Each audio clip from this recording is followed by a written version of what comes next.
ఇప్పుడు ఆ గవర్నమెంట్ చేసింది, అక్కడ ఇన్వెస్టిగేషన్ వేశారు కాబట్టి సిట్లో వెలుగులోకి వస్తున్నాయి.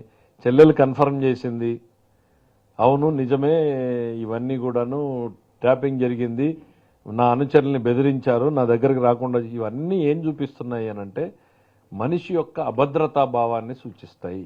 జగన్మోహన్ రెడ్డి గారి అభద్రతా భావం ఎటువంటిది అంటే సొంత చెల్లెల మీద కూడా నిఘా పెట్టుకునేటువంటి అభద్రతా భావం. మనకి ఇది ఎప్పుడు కనపడుతుంది?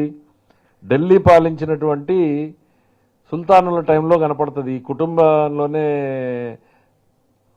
17 మంది సోదరీమణుల్ని చంపుకున్నటువంటి చరిత్రలు ఉన్నాయి మనకి ఢిల్లీకి. సో అట్లాంటి హిస్టరీ కనపడుతుంది. కుటుంబంలో రప్పా నరికేస్తామంటే ఒకటి చూసాము, గొడ్డలిపోటుని చూసాము, మళ్ళీ తల్లిపోటు చెల్లిపోటుని చూసాము.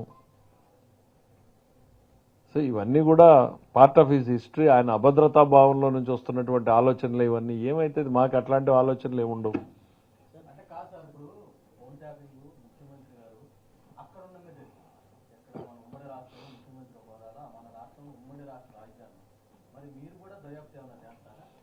అంటే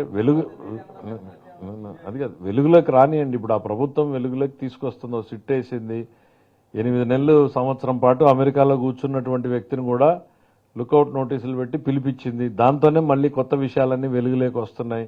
ఏదో ప్రైవేట్ సెంటర్లో ఎక్విప్మెంట్ పెట్టారు, ఏదో గవర్నమెంట్ చేయడం కాదు, ప్రైవేట్ ఇళ్లల్లో పెట్టారని ఆ ఇంటి దగ్గర పోయి అప్పుడున్నటువంటి ముఖ్యమంత్రి గారి ఇంటి చుట్టూ పెట్టి ఆయన ఏం మాట్లాడుకుంటున్నాడో, ఆ రోజున్న ప్రతిపక్ష నాయకుడు తెలంగాణలో రేవంత్ రెడ్డి గారి ఇంటి చుట్టూ పెట్టారని, ఇంకో మంత్రి ఇంట్లో ఎక్విప్మెంట్ పెట్టి ఇవన్నీ చేశారని రకరకాల కథనాలు వింటున్నాం. రానియండి, రిపోర్ట్ వచ్చిన తర్వాత చూద్దాం ఏం జరుగుతాయి అనేటువంటిది. అంత సార్ ఇంకా పూర్తి వివరాలు రావాలి. ఫోన్ ట్యాపింగ్ అదే చెల్లెల్ది కన్ఫర్మ్డ్, ఇంకా ఎన్ని వస్తాయో బయటికి అంటున్నా.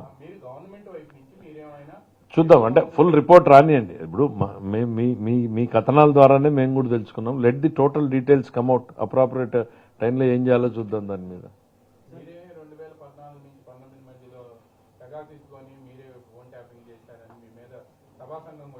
అదే వేసుకున్నాడు, అబాస్ పాలయ్యాడు కదా. వచ్చి అదే సభా సంఘంలోనే ఆఫీసర్లు నెగిటివ్ స్టేట్మెంట్ ఇస్తే ఆ సభా సంఘాన్ని అతిగతి లేకుండా పోయింది కదా. ఓ హంగామా చేసి ఏమేమో చేశాడు. అది ఉంటే కదా, అసలు ఏమీ లేదు కాబట్టి ఆఫీసర్ల స్టేట్మెంట్లు ఇచ్చేటప్పటికి మడిచి ఆ సభా సంఘాన్ని కూడా చుట్టపుట్టేశారు.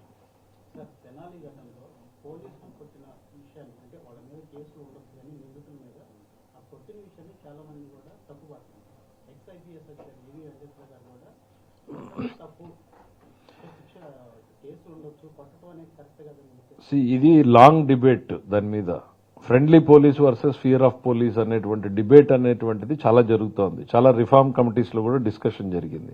పోలీసులు ఎంతవరకు ఫ్రెండ్లీగా ఉండాలి, ఎంత మేరకు పోలీసులు అంటే ఫియర్ ఉండాలి అనేటువంటి చర్చ. బేసిక్గా కొట్టడం అంటే చంపే ఉద్దేశం కాదు, సమాజంలో కాస్త భయపెట్టేటువంటి ప్రయత్నం. నేను అనేది దాన్ని సమర్థిస్తున్నానా ఇంకోటి అనేటువంటిది కాదు, ఈ డిస్కషన్ ఉంది అనేది చెప్తా ఉన్నా. ఇప్పుడు మనం ఫ్రెండ్లీ పోలీసు వైపు అడుగులేస్తా ఉంటే అదే పోలీసు వ్యవస్థల వల్లే చాలా మంది చెప్తున్నారు, మనకున్న పోలీసు ఎంతమంది, 1,00,000 మందికి ఒకడో లేక 50,000 మందికో 10,000 మందికో ఒకడు ఉంటే it is the fear of police only which controls. అది తగ్గించకూడదు అనేటువంటి